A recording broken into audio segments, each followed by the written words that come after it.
வணக்கம். 3 மணி செய்திகளை வழங்குவதற்காக நான் காயத்ரி. விரிவான செய்திகளை பார்ப்பதற்கு முன்பாக இந்த நேரத்திற்கான தலைப்புச் செய்திகளை பார்க்கலாம்.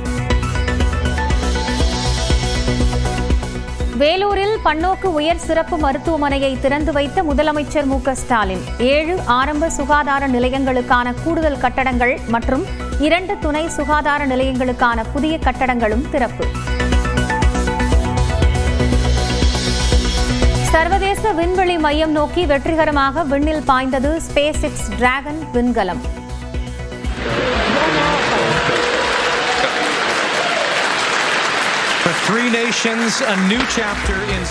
இந்திய வீரர் சுபான்ஷு சுக்லாவுடன் 4 பேர் பயணம்.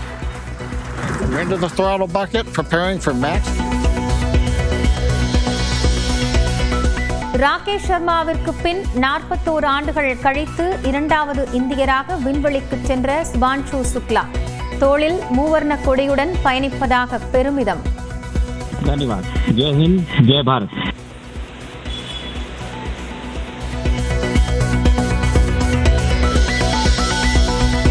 சுபான்ஷு சுக்லா விண்வெளி சென்றதை உத்தரப்பிரதேசத்தில் தொலைக்காட்சியில் பார்த்து மகிழ்ந்த குடும்பத்தினர்.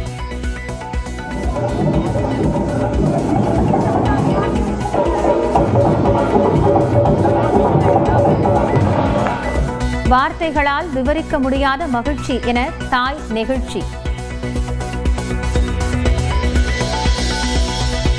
சர்வதேச விண்வெளி மையத்திற்கு டிராகன் விண்கலனில் பயணிக்கும் போது ஏ.ஆர். ரஹ்மானின் பாடலை கேட்டு ரசித்த சுபான்ஷு சுக்லா 2004 வெளியான ஷாருக் கான் நடித்த ஹிந்தி படமான ஸ்வதேசி படத்தில் இடம்பெற்ற பாடலை கேட்டுக்கொண்டே பயணம்.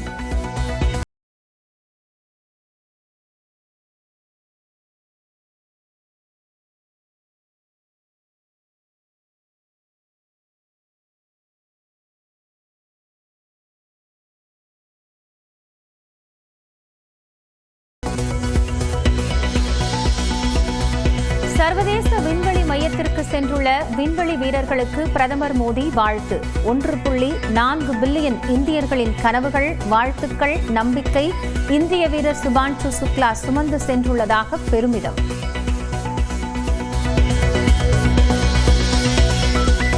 நீலகிரி, கோவைக்கு இன்றும் நாளையும் மிக கனமழைக்கான ஆரஞ்ச் அலர்ட். தேனி, தென்காசி ஆகிய 2 மாவட்டங்களில் இன்றும் நாளையும் கனமழைக்கு வாய்ப்பு.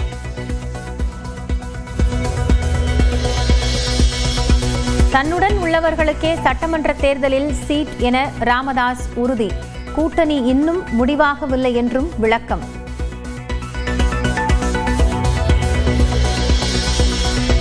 சென்னை எம்.கே.பி. நகரில் ஆட்டோ கண்ணாடிகளை உடைத்ததாக விசாரணைக்கு அழைத்துச் செல்லப்பட்ட இளைஞருக்கு மொட்டை. புகாரை தொடர்ந்து காத்திருப்பு பட்டியலில் காவல் ஆய்வாளர் மாற்றம். கொக்கைன் போதைப்பொருள் வழக்கில் தொடர்புடைய நடிகர் கிருஷ்ணாவை பிடிக்க 4 தனிப்படைகள் அமைப்பு. நடிகர் ஸ்ரீகாந்த் கைதான நிலையில் கேரளா விரைந்த தனிப்படை போலீசார்.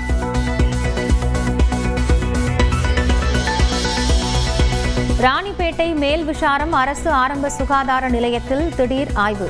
பணியில் இல்லாத மருத்துவர்கள், ஊழியர்கள் மீது உடனடி நடவடிக்கை எடுக்க உத்தரவிட்ட அமைச்சர் மா. சுப்பிரமணியன்.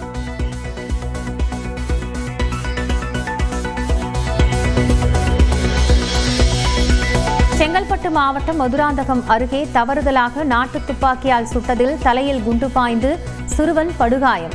நரிக்குறவர் ஒருவர் திருநாயை சுட்டபோது குறித்தவறி 6ஆம் வகுப்பு மாணவனை தாக்கியது. திமுக ஐடி பிரிவுடன் வார் செய்யும் அளவிற்கு அதிமுக ஐடி பிரிவிற்கு தகுதி கிடையாது. தமிழக அரசின் திட்டங்களை மக்களிடம் கொண்டு செல்லும் வகையில் திமுகவினர் உறுப்பினர் சேர்க்கை இருக்கும் என்றும் அமைச்சர் டி.ஆர்.வி. ராஜா பேட்டி. தொண்டர்களை அரசியல் ரீதியாக ஊக்கப்படுத்த மேடைகளில் பேசுவதையும் பேச்சுவார்த்தை நடத்துவதையும் முடிச்சு போட்டு பார்க்க வேண்டிய தேவை இல்லை. 10 சீட்டு அல்லது 234 தொகுதிகளிலும் போட்டியிட தகுதியானவர்கள் வி.சி.க.வினர் என பேசிய நிலையில் திருமாவளவன் விளக்கம். தமிழ்நாடு உணவு மற்றும் நுகர்வோர் துறைக்கு தர வேண்டிய 2670 கோடி ரூபாயை விடுவிக்க வேண்டும். மத்திய அமைச்சர் பிரகலாத் ஜோஷியை நேரில் சந்தித்து அமைச்சர் சக்கரபாணி வலியுறுத்தல்.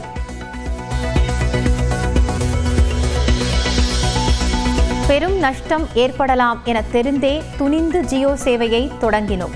சொந்த பணத்தை முதலீடு செய்து ரிஸ்க் எடுத்ததாக ரிலையன்ஸ் தலைவர் முகேஷ் அம்பானி பேட்டி. ஹைதராபாத்தில் சாலையில் குழந்தையுடன் சென்ற பெண் மீது மோதிய வேன். 2 பேரும் தூக்கி வீசப்பட்டதில் தாய் உயிரிழப்பு, குழந்தை படுகாயம்.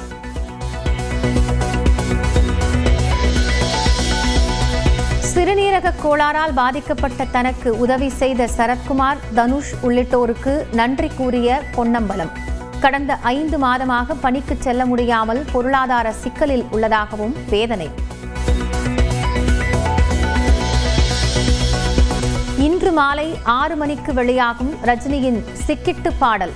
கூலி படத்தின் முதல் பாடல் வெளியீட்டிற்கு பிரமோ வெளியிட்ட குழு.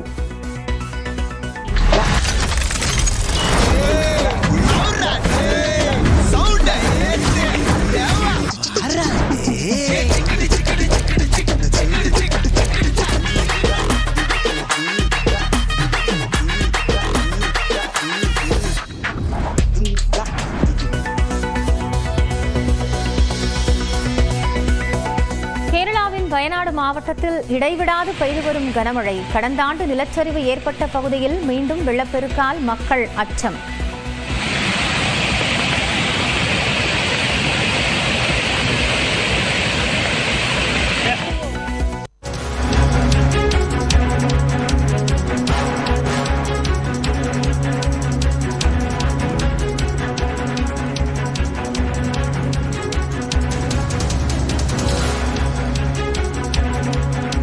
அண்மை செய்தியை பார்க்கிறோம். புதிதாக நியமிக்கப்படக்கூடிய பூத் கமிட்டி நிர்வாகிகள் அல்லது அதிமுக தேவையான நிர்வாகிகள் இவர்கள் யார் மீதும் எந்த குற்ற வழக்குகளும் பின்னணியும் இருக்கக்கூடாது என்று அதிமுகவின் பொதுச் செயலாளர் எடப்பாடி பழனிசாமி திட்டவட்டமாக தெரிவித்திருக்கிறார். இதுகுறித்து கூடுதல் விவரங்களோடு செய்தியாளர் சுபாஷ் இணைகிறார். அவரிடம் பேசலாம். சுபாஷ், இப்போ புதிய நிர்வாகிகளோ அல்லது உறுப்பினர்களுக்கோ இந்த குற்றப்பின்னணி இருக்கக்கூடாது அப்படிங்கிற ஒரு உத்தரவு தலைமையிலிருந்து வெளியாகி இருக்கிறது. அதிமுகவினுடைய இந்த நடவடிக்கை அப்படிங்கிறது எந்த அடிப்படையில செயல்படுத்தப்படுகிறது? விவரம் என்ன? அதாவது இது உறுப்பினர்களுக்கு சொல்லவில்லை. முதல்ல அது நம்ம பார்த்துக்கணும். முதல்ல அவங்க என்ன சொல்றாங்கன்னா, மாவட்ட செயலாளர்கள் பொறுப்புல போடப்பட்டு அவங்க அந்த பூத் கமிட்டிக்கு நியமிக்கக்கூடிய அந்த 9 பேரு அவங்கள யாருமே குற்றப்பின்னணி இருக்கக்கூடியவர்களாக இருக்கக்கூடாது அப்படின்றதுதான் அவர் சொல்லக்கூடிய மிக முக்கியமான ஒரு தகவலா இருக்கு. அப்படி குற்றப்பின்னணி இருக்கிறவங்க ஏற்கனவே நீங்க அந்த 9 பேர்ல லிஸ்ட் அவுட் பண்றாங்கன்னா, இப்ப ஒரு பூத்துல 9 பேர் இருக்கணும் நிர்வாகிகள். அதுல யாராவது இருந்தாங்கன்னா அவங்களுக்கு பதிலாக மாற்றி வேற ஆளை போடுங்க அப்படின்றத இன்ஸ்ட்ரக்ஷனா இருக்கு. அதுவும் ஏற்கனவே எல்லா இடத்துலயும் கிட்டத்தட்ட 95% மேல முடிஞ்சிருச்சு.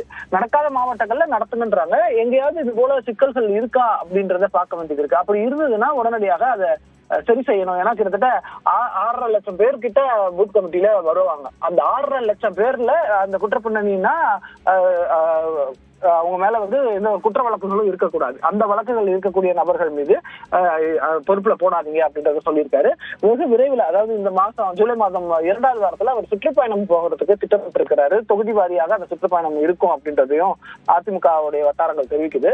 அப்படிப்பட்ட சூழ்நிலையில இப்பொழுது இந்த பூத் கமிட்டியை விரைவாக நடத்தி முடிக்க வேண்டும் என்ற அடிப்படையில தான் தற்போது அதிமுக பொதுச் செயலாளர் இன்று காலை நடந்த ஆலோசனை கூட்டத்துல நிர்வாகிகளிடம் சொல்ல தகவலாக இது இருக்கிறார்.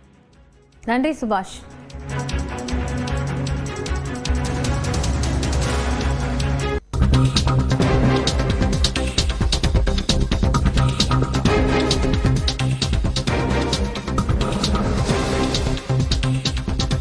மேலும் ஒரு தற்போதைய செய்தியை பார்க்கிறோம். ஆந்திராவில் மது பாட்டில்களை ஏற்றிச் சென்ற லாரி சாலையில் கவிழ்ந்து விபத்து ஏற்பட்டிருக்கிறது. இது குறித்த கூடுதல் தகவல்களை செய்தியாளர் புஷ்பராஜிடம் கேட்கலாம். புஷ்பராஜ், இந்த விபத்தை தொடர்ந்து என்ன பாதிப்பு ஏற்பட்டிருக்கு, என்ன நடவடிக்கை எடுக்கப்பட்டு வருது? காயத்ரி, ஆந்திர மாநிலம் அனகாபள்ளி மாவட்டத்தில் உள்ள அச்சுதாபுரம் அருகே அரிப்பாலம் என்ற பெயரிலான கிராமம் ஒன்று உள்ளது. அந்த வழியாக மது பாட்டில்களை ஏற்றிக்கொண்டு சிறிய சரக்கு லாரி ஒன்று சென்று கொண்டிருந்தது. அப்போது திடீரென்று கட்டுப்பாட்டை இழந்த லாரி சாலையில் கவிழ்ந்து விபத்து ஏற்பட்டது. விபத்தில் லாரியில் ஏற்றப்பட்டிருந்த மது பாட்டில்கள் சாலையில் சிதறி விழுந்து விட்டன. இதை கவனித்த அந்த பகுதி பொதுமக்களும் அந்த வழியாக மோட்டார் சைக்கிள், கார்கள் ஆகியவற்றில் சென்று கொண்டிருந்த பொதுமக்கள் ஆகியோர் அந்த மது பாட்டில்களை அள்ளி எடுத்து சென்றனர். இந்த சம்பவம் பற்றி தகவல் அறிந்த போலீசார் விரைந்து வந்து அந்த மதுபாட்டில்களை அள்ளி எடுத்து சென்ற பொதுமக்களை தடுத்து நிறுத்தி அவற்றை வேறு ஒரு வாகனத்தை வரவழைத்து அந்த வாகனத்தில் ஏற்றி அனுப்பி வைத்தனர். இந்த சம்பவம் காரணமாக சுமார் அரை மணி நேரத்திற்கு மேல் அந்த பகுதியில் கடுமையான போக்குவரத்து பாதிப்பு ஏற்பட்டுள்ளது. இந்த நிலையில் பொதுமக்கள் சாலையில் சிதறி கிடந்த மதுபாட்டில்களில் சுமார் 1 லட்சம் ரூபாய் மதிப்புள்ள மதுபாட்டில்களை பொதுமக்கள் எடுத்து சென்று விட்டதாக தெரிய வந்துள்ளது. காயத்ரி, நன்றி புஷ்பராஜ், இது குறித்த விவரங்களுக்காக.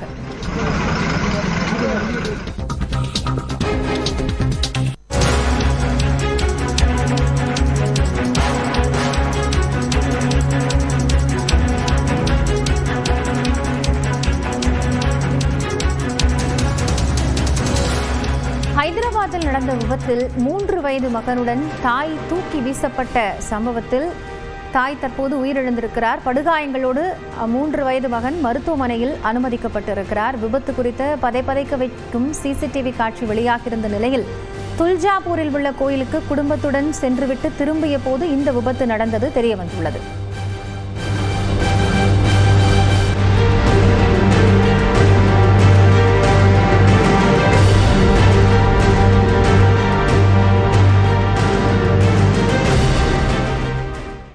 மிகுந்த எதிர்பார்ப்பிற்கு மத்தியில் இந்திய விமானப்படை வீரர் சுபான்ஷு சுக்லா உட்பட 4 வீரர்கள் வெற்றிகரமாக சர்வதேச விண்வெளி நிலையத்திற்கு புறப்பட்டனர். இஸ்ரோ, நாசா மற்றும் ஆக்சியம் ஸ்பேஸ் நிறுவனங்களின் கூட்டு முயற்சியாக சர்வதேச விண்வெளி நிலையத்திற்கு மனிதர்களை அனுப்பும் ஆக்சியம் 4 திட்டம் முன்னெடுக்கப்பட்டுள்ளது. இதில் இந்திய வரலாற்றிலேயே முதன்முறையாக விமானப்படை கேப்டன் சுபான்ஷு சுக்லா உட்பட 4 பேர் சர்வதேச விண்வெளி நிலையத்திற்கு செல்ல ஆயத்தமாகினர். 6 முறை ஆக்சியம் திட்டம் ஒத்திவைக்கப்பட்ட நிலையில் இன்று பிற்பகல் 12:01 மணிக்கு அமெரிக்காவின் புளோரிடா மாகாண